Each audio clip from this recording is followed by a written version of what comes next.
Welcome to Expedient Means of Lin and Wei on Time Monk Radio. Lin currently resides in China and is the founder and head teacher of Guizhen Philocultural Society. He has extensive experience in Buddhist and Taoist meditation, Qigong, martial arts, and traditional Chinese medicine.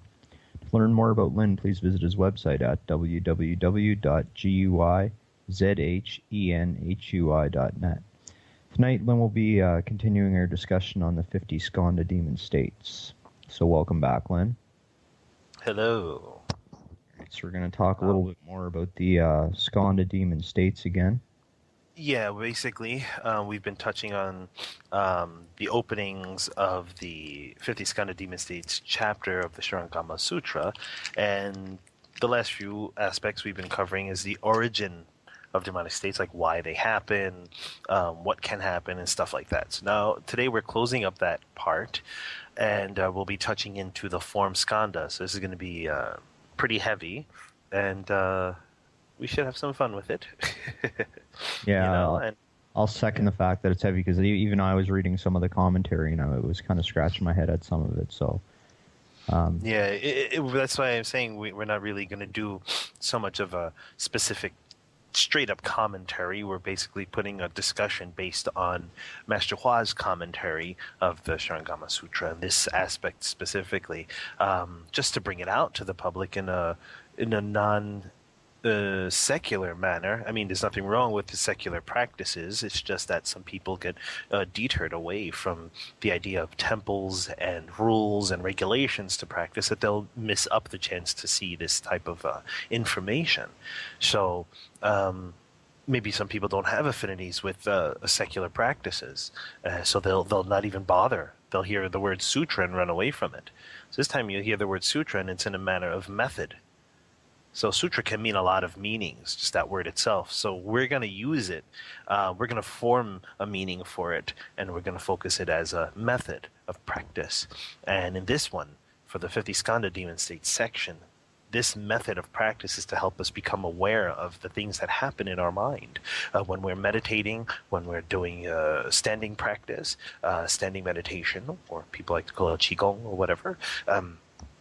We want to gather all of our knowledge possible, throw it in the garbage, and put a different awareness, a new type of awareness in our mind for our daily doings. And this is the method we're dealing with it. We're dealing with that which is of the 50 Skandha demon states method in the Shurangama Sutra. Also, just a little heads up, I'm in my office, and as usual, the evenings here are a little busy. So for this first half, we may have a commotion of students running in and out. Okay. All right, so where do you want to start? Demon states bad? Demon states equal bad. Right. It's like, here's the carvings of the wall. Demon people running. Bad. Well, basically, we'll pick off from what we did, and we're not taking parts of the sutra, of this aspect of the sutra, and just randomly making ideas or talking about it. We're going from page 1 all the way down to the end, but I'm only taking certain aspects of each section just to throw them out there. Kind of what I feel is very important for people to keep their red light on, be sure that they can understand just to a little bit. So we're talking about, further in the sutra, it goes on to false thinking. It's stating that from the sutra itself, due to false thinking and confusion about truth, infatuation arises. Now, this is the sutra itself. I'm not making this up. And then it makes your confusion all pervasive. Consequently, an emptiness appears, worlds come into being, as that confusion is ceaselessly transformed. Therefore, the lands are not without outflows. as numerous as motes of dust throughout the 10 directions. All are created as a result of confusion, dullness, and false thinking. So now we can go into thinking, okay, when did all of this craziness begin? And a lot of people like to look for a scientific beginning. And they like to separate the idea that science is its own method in its own entire being, and everything else has to conform to this. Well, actually, that's not so far from the truth. Just take the word science away and the views we have about the methodology in science, and throw all of everything into that whole little bubble. And then that bubble becomes gigantic. And what do you have? A whole entire method of how to see the whole entire everything. And then throw that in the garbage and look directly at what it is that is missing now, or what it is that we see due to what we threw in the garbage. And what do we have? We're looking for the origin. So our false thinking is the origin. Most people want to go in, well, how did we start false thinking? It's not that we just start false thinking. It's just that we had this, maybe a star. I'm just putting this out there as an analogy. A star pops up. All of a sudden, another star explodes. And we go, oh, that was cute. Oh, that's crazy. Oh, my God, what am I doing? Oh, my God, what's that doing? And then all of a sudden, you have confusion about what actually is happening. Things happen in a split second. So false thinking can happen very quickly, and can't assume that you can get a hold on everything all the time. So basically it's saying because of false thinking and infatuation arising, everything else just gets created from that. An emptiness appears. Everything comes all into appearances. So if you didn't have false thinking, there wouldn't be any Skandha demon states, I take it? Well, basically, further down into the sutra, especially into the form skandha that we're going to touch on as we're in the closing of this show today, it's going to go into saying, well, you have no false thinking. You have this pure light that pervades everywhere. Okay, now what's actually being able to touch you? Now, you may have this pure light pervading everywhere and pushing the darkness and transforming the darkness, and all this craziness goes away, right? But the second you have a false thought, the second you have a thought about what you're doing as being good, great, then that kind of sucks everything back in again. And then it leaves an open door for other things to enter. So it's almost like the flip of the hand kind of analogy, that on one side you have affliction and the other side you have enlightenment. Okay? So it's very easy to fall. So just because we have no more false thinking doesn't mean we have attained sagehood. So piece of cake, just stop false thinking. We're good to go. Yeah, okay, good. End the show. Basically, so in Master Hua's commentary, Master Hua starts talking about infatuation being the biggest fault. And people will be like, well, what's infatuation? Yeah, that's what I was just going to say. When he's saying that, is he talking about lust and carnal desire? Well, it can be lust for anything, or obsession and love for anything, and infatuation for anything. It could be you like writing, you like painting, and your paint, you have this great desire to have your paint and mix your colors and be totally immersed in the color scheme of paint. That is your passion. That is your obsession. That takes you. And though it's your passion, you go, I feel so free, but you are free within the confines of that specific state of mind. So it's still something that takes you away from your core.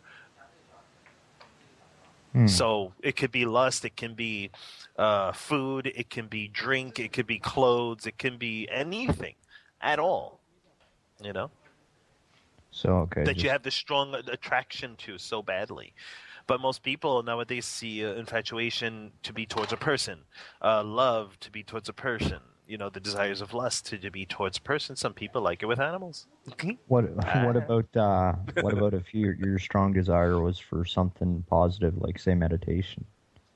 Oh, that's different. See, now you're using fire against fire. You see, if you put the mind in the right place, and why is meditation the right place? Because it's helping you to really figure exactly what's going on in your mind. But here's the catch. Here's the great white shark in the pool of your mind, ready to eat you. Okay, it's that okay, let's put it this way. As an example, I'll have a desire. I must meditate. I must meditate. But if my must meditating desire interferes with the responsibilities that I have around me, then that desire becomes my downfall. It doesn't matter that meditation is the goal. It matters that my desire has infiltrated and disrupted everything else around me. For example, I have my child. I get up at 5:30 in the morning. I sit and do meditation and recitation for about 45 minutes, an hour before I have to start doing my day's work or whatever. So I do my sitting practice, but probably 5:30, probably by around 6 o'clock, I hear him start waking up. And why do I hear him? Because my responsibility to my family is that I must be mindful and attentive to them. So my practice goes beyond just having to sit in cross-leg position in a lotus position, sit there and recite or focus this way. I'm focusing on everything. So it's not I'm not taking away from what I'm doing. You see, the infatuation or the desire for meditation is not that it is infatuating. It's an infatuation. It's something I must do. Screw everybody else kind of idea. It's I'm practicing, and everything else that arises around me is me practicing. My kid waking up, needing food, he's hungry. Now, if I don't feed him, then I'm selfish for sitting in my meditation. When I'm not even in meditation, I'm sitting there thinking, "Oh, he's hungry. Let me ignore him." That's not meditation. That's ignoring. I'm fully well aware of it, but I don't do that. I get up, I go make the milk, and that's it. Or if I can remember early in the morning, I make it before I start my practice, and I leave it by his bedside. So when he wakes up, he just rolls over and drinks it, and then he goes back to sleep. So there's no interruption whatsoever. Well, I mean, the Buddha himself, he sort of renounced extreme asceticism, right? Yeah. He did that for about 6 years, I believe, and then he found that there was a better way, and he went and took it. So if I sit there and just ignore everybody else, if I'm not becoming a Buddha, then I just screwed everybody else. But if at the end of the day there's some type of awakening that can help everyone else, then that's okay, because everyone else, even those who I put aside, get benefit. But that's not the case, and I'm not arrogant enough to think that. So I sit there and I prepare beforehand, so there's basically there's nothing else in my responsibilities that have to take away from my concentration for that small, specific, limited time I give myself. So that's where putting desire in the right way is. You have a desire for practice, you make sure you practice. But if you're sitting in desire to practice influences everything else and starts causing havoc around you, and people to dislike what you are and what you do, not that people must like you, but it just is that they'll sit there and start bad mouthing what you do and taking away from you the quality of what you're trying to cultivate, when in fact they're not actually taking away from you. It's you putting it there because of the disregard you have for everything else. So that's one way how desire can destroy your cultivation when you're utilizing desire for cultivation. So have the right desire. Have the desire with the right thinking, with the right perception. Okay, can I ask a question? Right. Yes, sir. And again, I hate to even ask it because it's probably just false thinking anyway, but desire, is that an external thing or an internal thing? Okay, let's take it from a person who doesn't cultivate. Desire, they will say, comes from outside. Oh, I see a pretty woman. The pretty woman makes me feel desirous, makes me feel excited, or a handsome man, or whatever the case is, right? So it's usually external things that people encounter with their senses that turn them on to whatever it is. Now, that's the general aspect, the general way people see desire, something outside. They very rarely seek what the cause of that desire arising is, and that is in their own mind, has nothing to do with anything outside at all whatsoever. But the things outside and what we view about those things outside, the supposed outside, remember these are quote unquote outside. So whatever we view, whatever we see with our physical eyes, and then we perceive with our mind to be, will crystallize that initial emotion we feel towards something or about something in our focus. Therefore, we would see desire blossom. Okay, so on one end, people can only see it as external. If you go deeper, meaning if you look for an origin of it, you realize that it's internal. But then when you go even deeper than that, finding out the origin of both this internal external arising, then there's neither internal external. So let's leave it at the easiest aspect, external internal.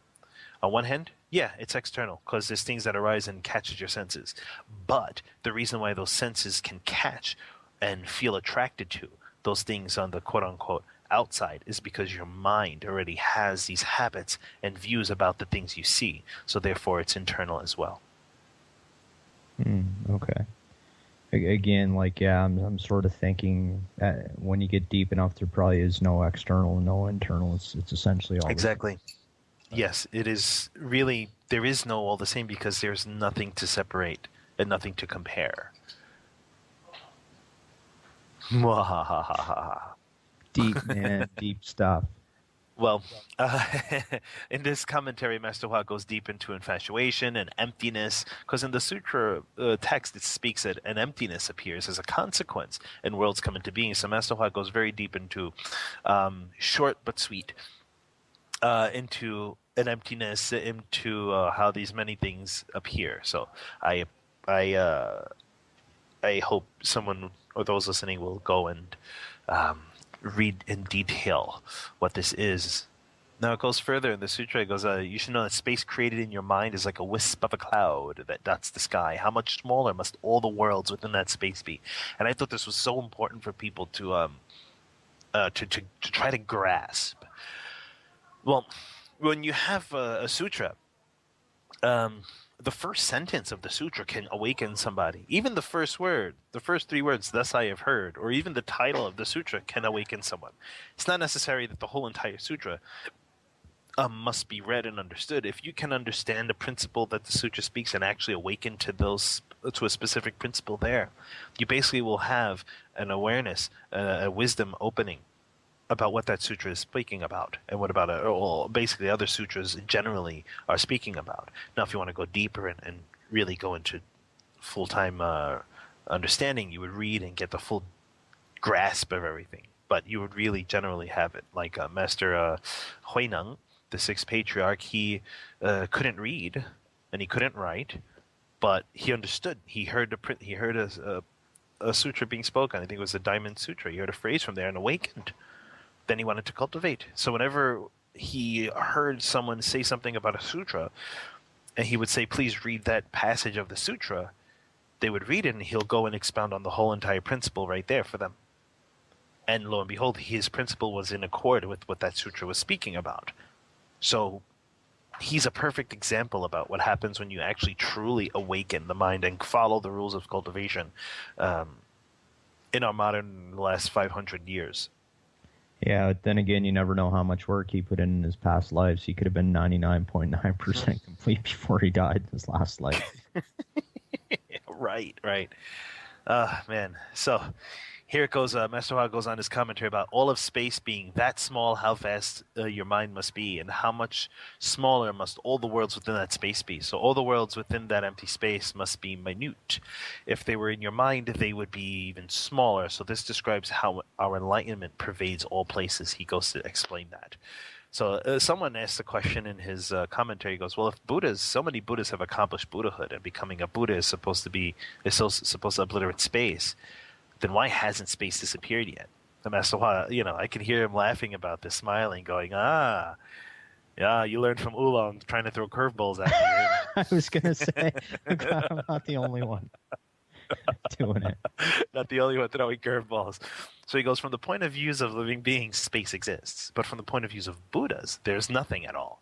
There are different points of view, and so you can't make generalizations.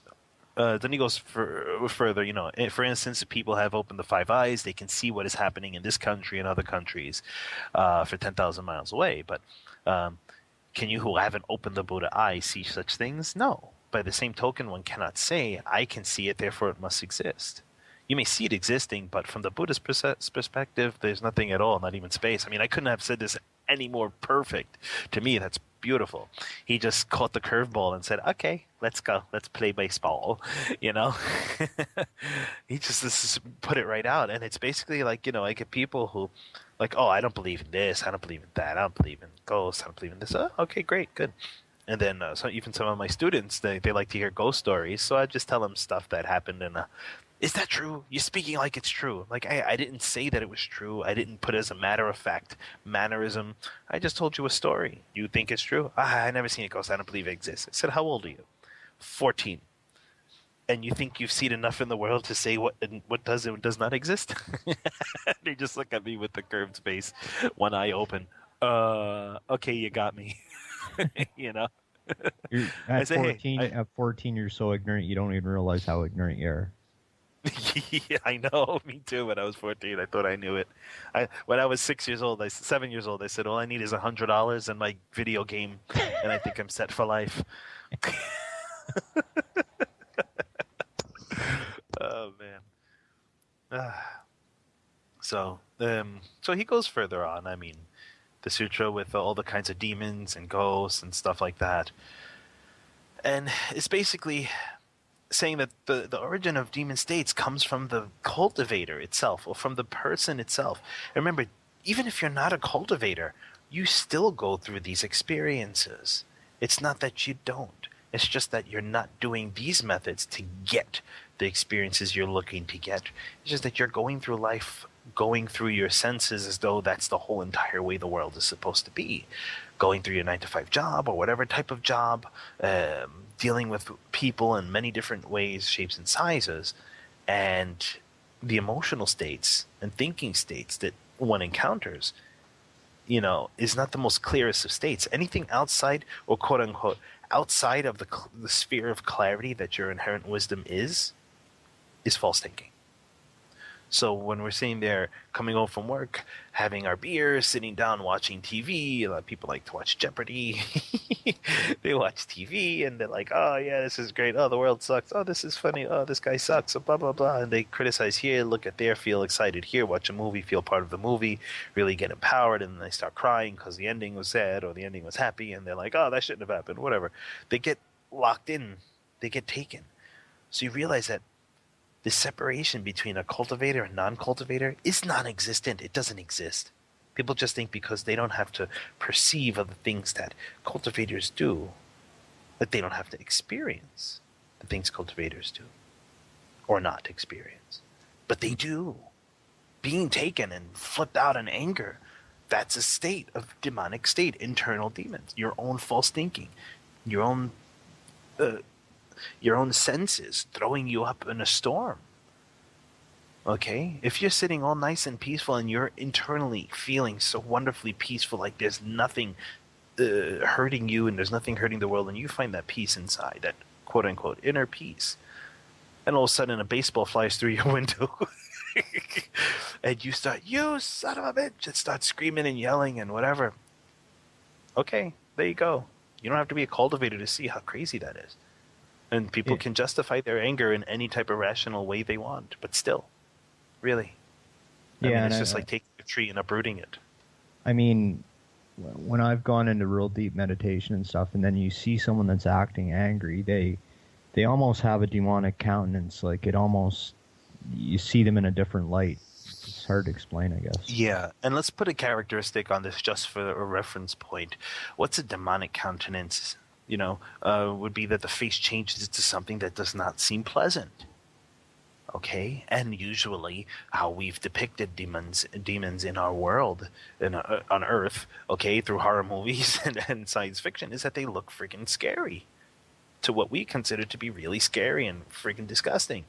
So we use that as a reference to say this person is demonic because their face changes, their face gets red, or just that they look evil, they look kind of sinister, look like they just want to rip someone's face off. Okay, that's the kind of reference we use for demonic countenance. I mean, but then again, you can have a person who looks so sweet and pretty and does things in a demonic way without making their face or any type of mannerism resemble something very disgusting. They're the sneaky demons. Yeah, I mean, they smile in front of you, and behind you, they're sharpening their swords, ready to stab you in the back. Like half our politicians. I always go back to those people. I hate to pick on them, but Uh, there might be a good man, politician out there. But yeah, I have this conversation with the air once in a while, and it's yeah, but then if there's not people dying, then the world will just be full of people. I said, but the world is full of people. No, there's still a lot more of the world to go on. So there's not much people on this world to really say that the world is really being too full. It's just that society creates what it does, and there's a minimum amount of support for that specific type of creation. So anyone over a certain amount of a new population, over a certain percentage, is going to, you know. Suck up the resources for the specific target gain for what a society can actually be stable on. And I sit there and laugh. I say, so then I talk with the air. Yeah, I do talk with the air particles, and I talk with myself, and I answer myself back. And then I sit there with this dialogue back and forth going. So then what? Governments and politicians that are killing people with GMOs and all, they're just creating a balance. And then there's just silence. I said, is this a curveball I threw? I learned from Oolong really good. I said, because before all these chemicals, okay, there wasn't this buttload of people on the planet. But I mean, the planet's been around for a freaking hell of a long time. So, I mean, it can't just be that this is the peak of civilization and this is the most amount of things, living beings or humans on this planet ever.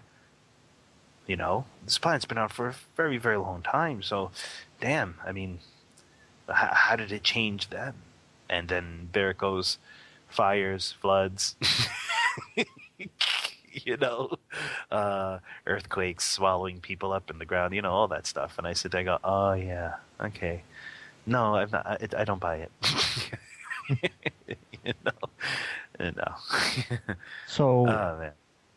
okay, so could you say that these things, like, I mean, maybe this is what you're trying to get at, but could you say, like, natural causes, I mean, if they're natural, or would they be a demonic thing? Like, would an earthquake that kills 50,000 people, would that be a demonic thing, or would it just be a natural event?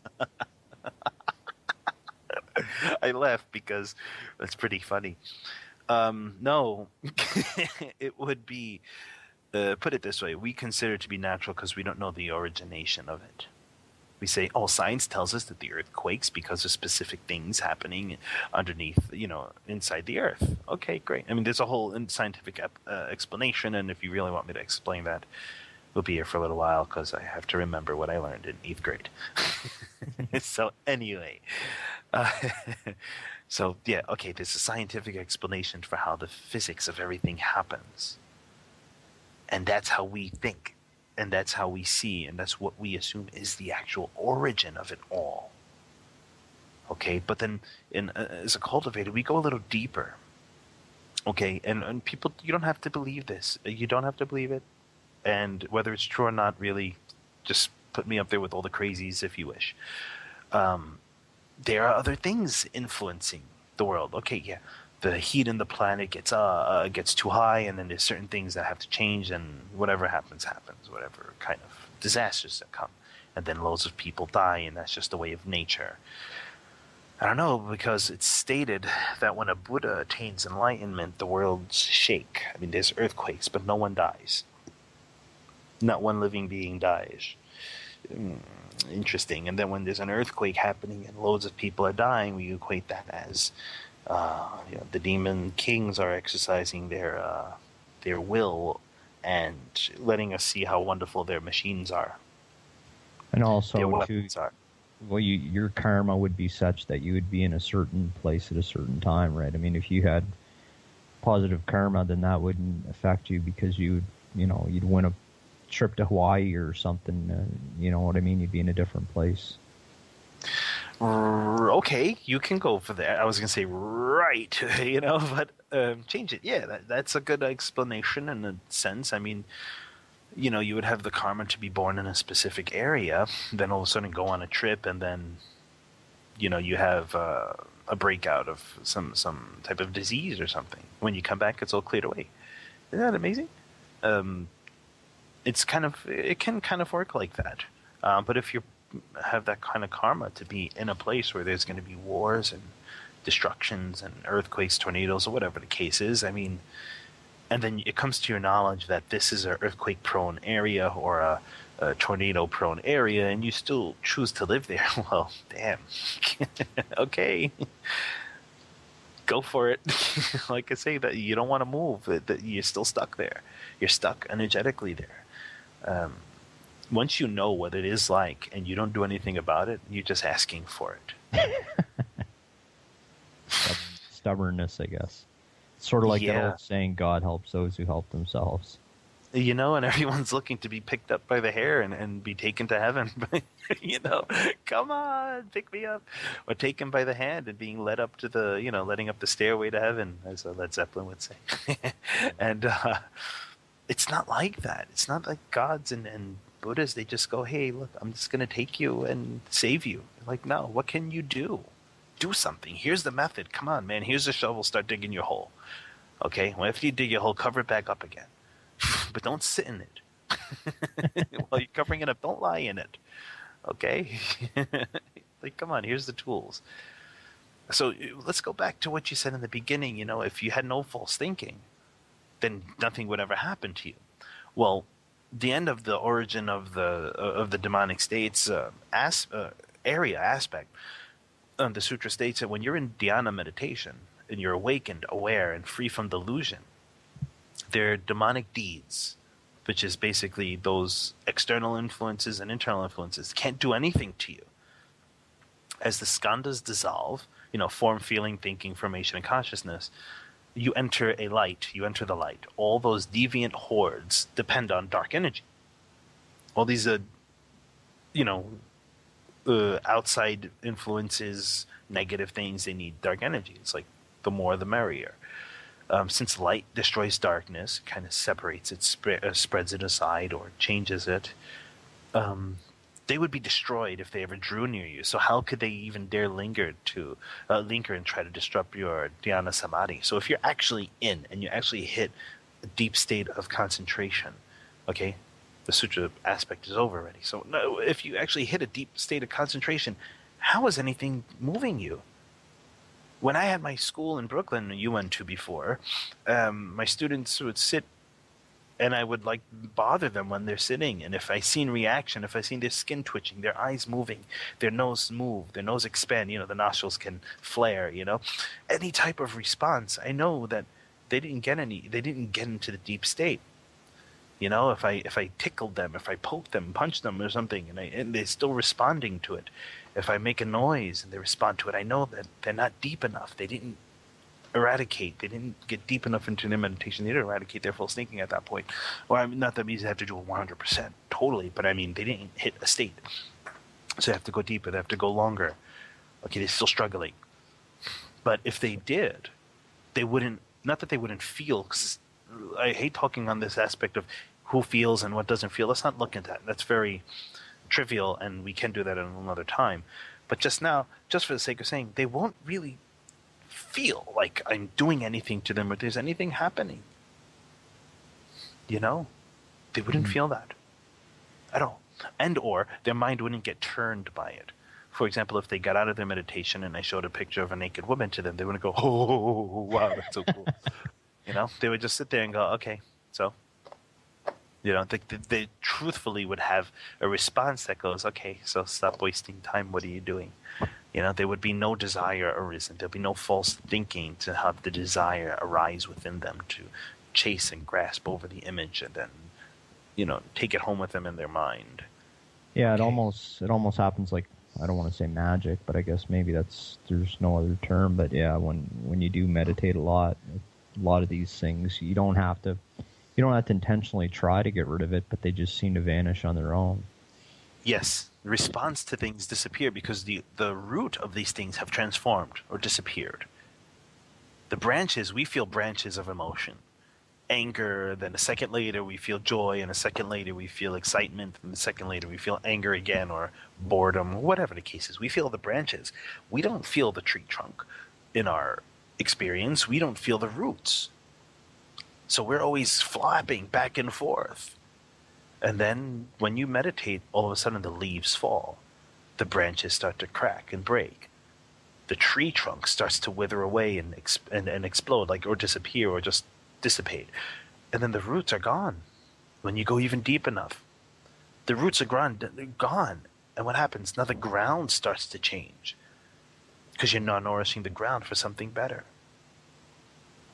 And then a new tree starts sprouting roots. A new seed starts to sprout roots, and this tree is different. It's the Bodhi tree. You clear the ground because nothing is going to grow good if the ground is still disgusting. If you put toxic waste around an oak tree, the oak tree will eventually die. But if once the tree dies and you want to plant like watermelons on the toxic soil, nothing's going to happen. Or you're going to have some really freaky looking watermelons. Okay. So if you want something proper, you got to clean that stuff. If you want something freaky, then take all of it you want, all the toxic waste you want. But the thing is here, we nourish the ground by meditation. Even if you think you're not getting anywhere, you still apply because it's not what you think is happening. It's what you don't expect to happen that is happening. That means things change. I have a student, and I know he knows that I'm talking about him, and I received him this year, but we've had many encounters in different lifetimes. And he came to learn Qigong. And I saw him and I said, nah, you can practice Qigong, but I still want to teach you something else. You look like you have good roots for this. I started teaching him the 42 hands and eyes. And I said, I have a standard for it. You have to do the Great Compassion Mantra. You have to start cultivating the specific change of your habits and character and a lot more practice to do. But he took to it so good. And from the time I received him up to this point, it's already almost, I think another month would be a year.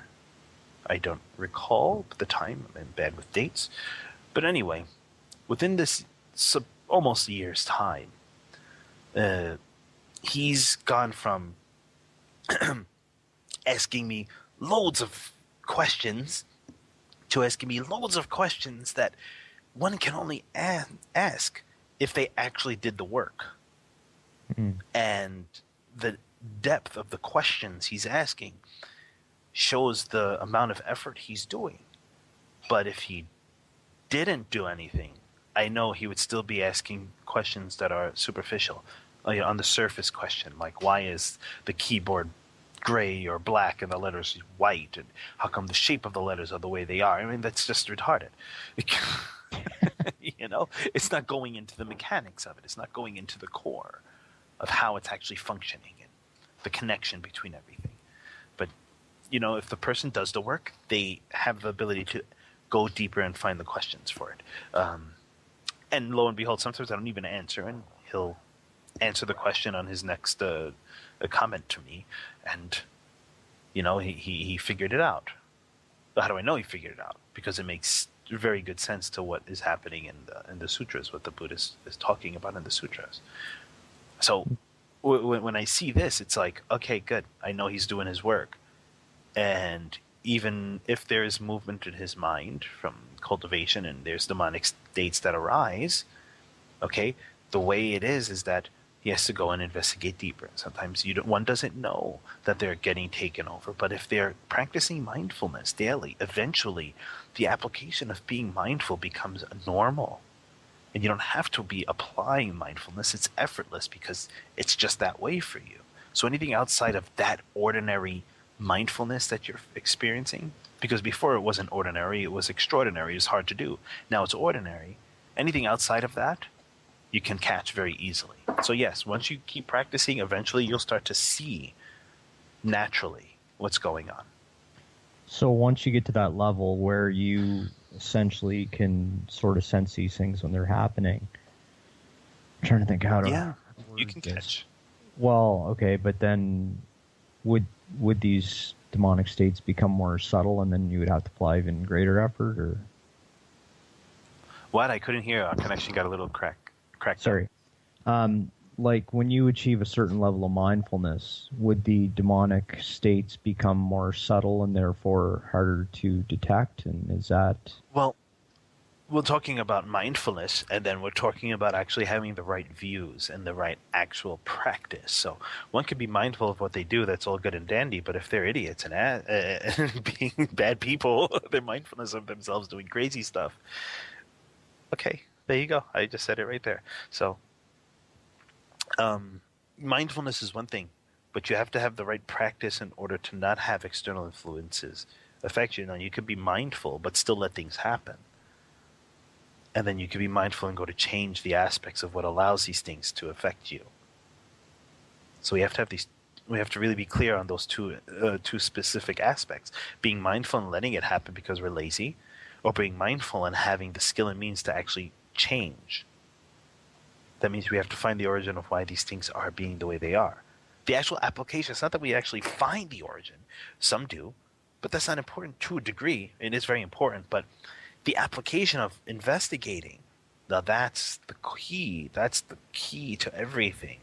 The application of investigating, the taking our time and energy to investigate the mind to find the origins. In that process, we see. It's not that we go investigate and boom, we see an origin. No, you may just see the branches. Or you may just see the leaf. Mm-hmm. You have to do the work.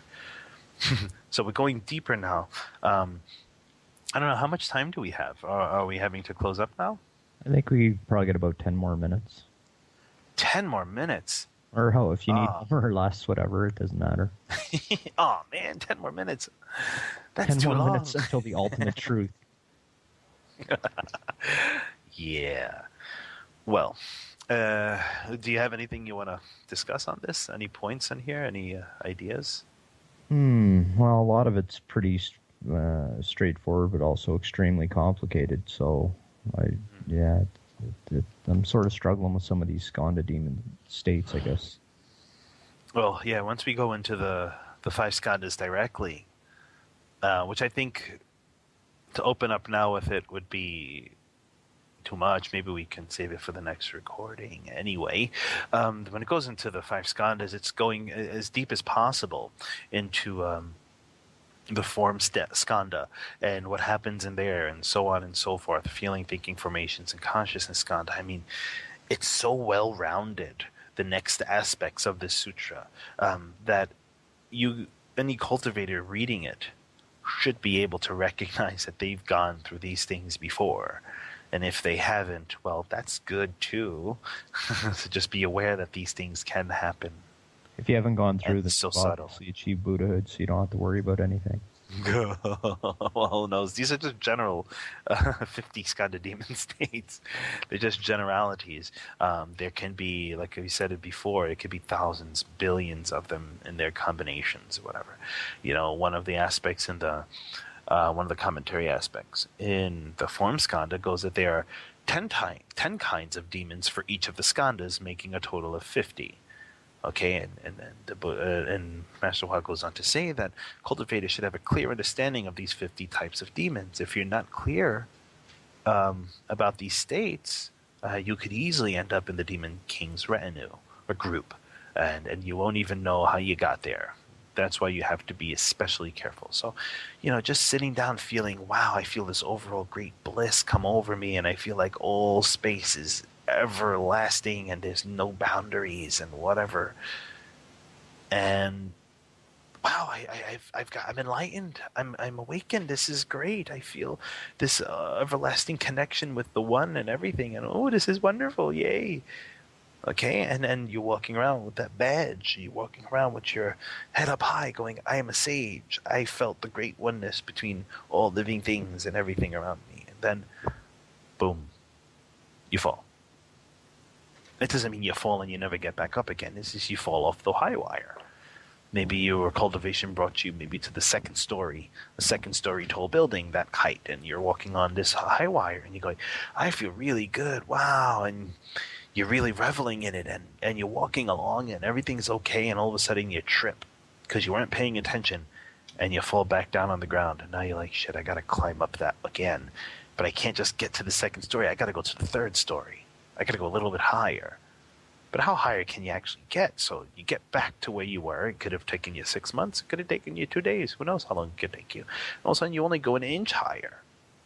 because you didn't really let go of what that all-pervasive feeling was. You thought that was the highest feeling to ever get, so you go for that thing again, and all of a sudden you keep trying to reach for that state every time you fall, and you get so frustrated, you say, "F it, I don't want to do this anymore."